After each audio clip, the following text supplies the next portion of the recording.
Conseil de ville de la municipalité de Sainte-Catherine-de-Hatley, quatrième portion de l'entrevue. On avait reçu une demande de l'Association pour la protection du lac Magog dans un projet d'identification des sources de phosphore, donc une demande de financement évidemment pour la municipalité.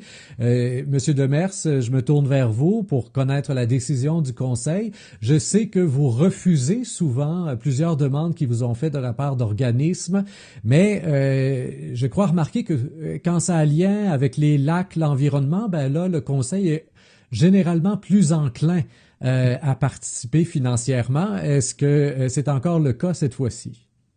Je pense que votre lecture est assez bonne de ce côté-là, mais c'est pas tant le lien qu'ils ont à voir, mais on veut pas rentrer dans l'opération d'un organisme, peu importe lequel. Et ce qui est offert du côté de l'association du lac Magog, ce qu'on trouve intéressant, c'est de l'échantillonnage. Donc, c'est des données qu'on va avoir. Puis ces données-là, oui, on y participe comme les autres municipalités qui entourent ce même lac, c'est-à-dire Sherbrooke et Magog, pour nous d'avoir des données plus précises qui se passent sur le territoire. L'évolution aussi de notre qualité d'eau, c'est très important. Et c'est à ça qu'on a dit oui pour une somme d'environ 2000 $. Ces données-là, qu'est-ce que vous en faites? Est-ce que dans le temps, jusqu'à maintenant, ça vous a permis de mettre en place des politiques pour limiter, par exemple, les sources de phosphore ou autres? Ben, on peut reculer dans le temps, on peut reculer de 10, 15 ans, où ce que la MRC a fait aussi des échantillons dans ce coin-là. Ce qu'on faisait, c'est qu'on remonte, puis on remonte au niveau des ruisseaux. Plus qu'on voit qu'on est dans une zone qui nous semble avoir une problématique, mais on avait fini par arrêter au niveau de la MRC.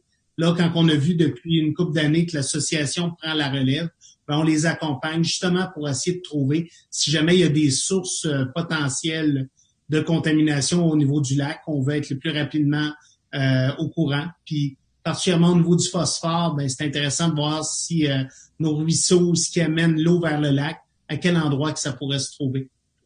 Et la qualité de l'eau au lac Magog, de quoi elle a l'air là, au fil du temps? Si on compare, par exemple, le lac Magog avec le lac Massawippi, puisque vous avez la chance, vous, à Sainte-Catherine-de-Hatley, d'avoir les deux lacs là, d'un côté et de l'autre. Alors, si on compare les deux lacs, là, la qualité de l'eau, qu'est-ce que ça donne? Je pense que ces deux lacs sont très différents à la base, étant donné qu'un, si je ne me trompe pas, le lac Massawippi se renouvelle sur une période d'à peu près 1,8 années. Tandis que sur le lac Magog, je pense que c'est de moins de 30 jours. Mais on a une experte avec nous au niveau de l'environnement. Je vais laisser Madame Labelle y répondre. Alors, Madame Labelle, si vous voulez, avec votre expertise, effectivement, en environnement, là, de ce que vous connaissez, entre le lac Magog, le lac Massawippi, là, au niveau de la santé, au niveau des différents polluants, des algues bleues, des choses comme ça, là, est-ce qu'il y en a un des deux qui se démarque? Est-ce qu'il y en a un des deux qui fait dur? Si je veux faire un lien avec le financement qu'on vient d'accorder, ce qui préoccupe principalement la présidente de l'Association pour la préservation du lac Magog, c'est le fait qu'ils ont constaté la présence de cyanobactéries l'année dernière. Donc, lorsqu'ils ont fait la caractérisation physico-chimique des sédiments de la rivière Magog, ils ont constaté que c'était un milieu propice. Évidemment, il y a également d'autres sources de préoccupation, comme les plantes aquatiques qui s'accumulent, par exemple la myriophylle qui s'accumule dans la rivière Magog. Comme c'est un plan d'eau qui est très utilisé par les gens et par les bateaux avec des hélices, ben comme on sait, ce genre d'espèce myriophylle, lorsqu'elle est brisée par des hélices, tous les petits morceaux sont d'autres myriophyles potentiels.